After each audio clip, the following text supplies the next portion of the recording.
Pwedeng model. Extra juice. Extra juice. Tsaka blue. Diyan mahirap to at medyo hindi eventful.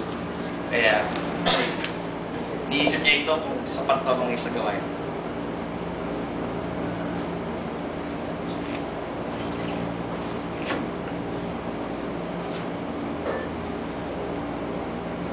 Mabuhay ba o hindi?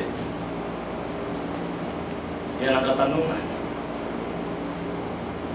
Kung higit na marangal isipin ang gawang magtiis sa mga palaso ng karumal-dumal na kapalaran, o ang takasang lumaban sa dagat ng dusa upang matapos na ang lahat. Mamatay, umimbing, wala na. At sa pag-imbing na yaon, magwawakas sa mga kapaitan at libo-libong sindak na pamana sa laman. Isang kaganapan yung mahiling ng lubusan ang mamatay. Umimbing. Umimbing. Baka managinip. Yun ang salapit. Dahil sa imbing ng kamatayan, na baka mapanaginip pagkatapos mahubad ng pinapasang katawan, kailangan din pangambahan.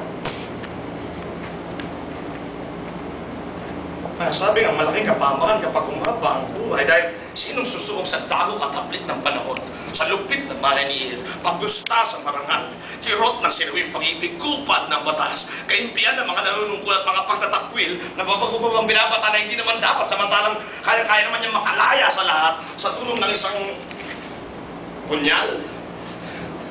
Sino magtitiis, magpapakairal sa patang-pata ng buhay, o hindi lang takot sa kung ano sa ibayo ng kamatayan. Ang di unawang bayan na hindi pa napagagalingan ng sino man manlalakbay, na lumilito sa kalooban at nagtutulak sa ating manatili sa dusang dinaranas. Kaysa nga naman sumagupa sa hindi pa natin nawawaan. Kung kaya naduduwag tayo sa banta ng budhi at namumutla sa pusyaw na lilim ng pagmumuni ang likas na kulay sa pisngi ng nabuon ng isip. At kahit mga pagbabalak ng mga dakilang hangarin, nasa kahuhunos dingin, natutungo sa iba at nawawalang